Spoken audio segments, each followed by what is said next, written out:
बीते दिन पटना के एम्स में बड़ा जो कांड है वो हो जाता है। किस तरीके से एमएलए से ही जो होम गार्ड है वहां के वो भिड़ जाते हैं और उसके बाद तस्वीरें जो है एक के बाद एक निकल करके सामने आती हैं।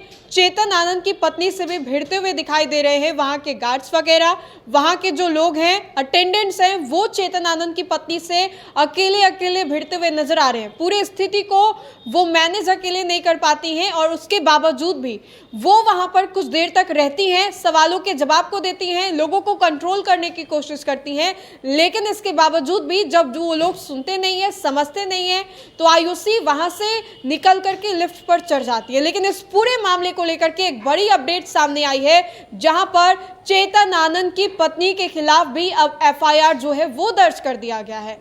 अब ऐसे में ये समझे कि पूरे मामले के हुए 3 दिन के बाद आज जाकर के चेतन आनंद की पत्नी के खिलाफ एफआईआर दर्ज किया गया है।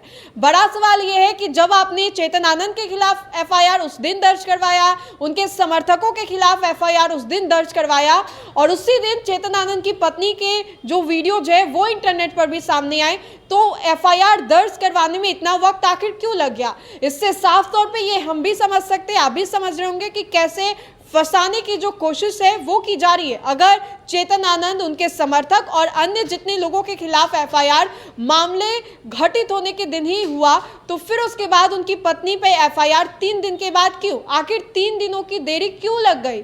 एफआईआर तो दर्ज हुआ ही हुआ है, लेकिन कई गंभीर आरोप जो है उनकी पत्नी और उनके पति को लेकर के भी खड़े हुए हैं, जिसमें कि चेतन आनंद और आयुषी को लेकर के भी कहा जा रहा है कि उन लोगों ने जानबूझकर, लेकिन जो तस्वीर है वो तो कुछ और ही बयां कर रही है। यहाँ पर चेतन आनंद और उनकी पत्नी के साथ बदसलूकी जो है वो की जा रही है। चेतन आनंद की पत्नी जो है वो अकेली पड़ जाती हैं, वहां पर बहुत सारे लोग होते हैं जो कि जवाब देते नजर आते हैं, चढ़ते नजर आते हैं, लेकिन इन सभी चीजों को अकेली आयुषी जो है वो हैंडल नहीं कर पाती हैं और उसके बाद वो सोचती हैं कि यहाँ से निकल जाती हूँ। इसके बाद देखिए कल उन लोगों का जो गुंडागर्दी था, दादागिरी थी, वो और भी ज्यादा 7वें आसमान पे था। किस तरीके से जो डॉक्टर्स थे वो बीच सड़क पर उतर जाते धरना प्रदर्शन करने के लिए और ये कह देते हैं कि हम लोगों के साथ गलत हुआ है, हम लोगों के साथ अन्याय हुआ है, हम लोगों की मांग को सुना नहीं जा रहा है, हम लोगों की सेफ्टी की कोई बात नहीं कही जाती है, कहीं ना कोई सिक्योरिटी है, कुछ व्यवस्था हम लोगों के लिए नहीं है, हम लोगों की जान की सुरक्षा आखिर कौन देगा?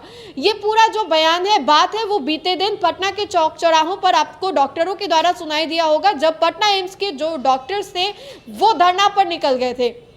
और आज जाकर के देखिए इसको लेकर के ये बड़ी अपडेट सामने आई है जहां पर चेतन आनंद की पत्नी के खिलाफ जो एफआईआर है वो दर्ज कराया गया है। तो बड़ा सवाल यही है कि 3 दिन की देरी क्या सोचने में लग गया? आप ऐसी कौन सी बात सोच रहे थे कि अब एफआईआर करना है या फिर नहीं करना है?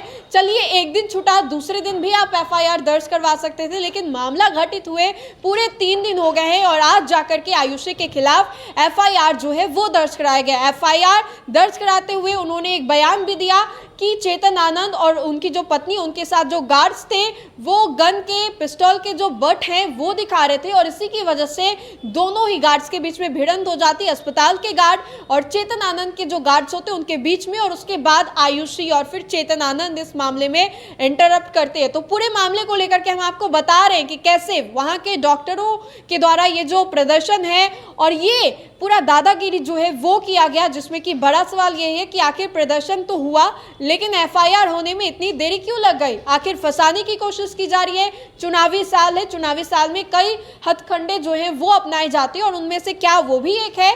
हालांकि अभी तक जो तस्वीरें हैं वो बस इतना ही बयां कर रही हैं कि एफआईआर 3 दिनों के बाद दर्ज कराया गया है और इसमें आयुषी का भी नाम जो है वो शामिल है। इस पूरे वीडियो को लेकर के आप अपनी राय हमें जरूर बताएं। तो फिलहाल के लिए इस खबर में इतना ही। बहुत बहुत शुक्रिया।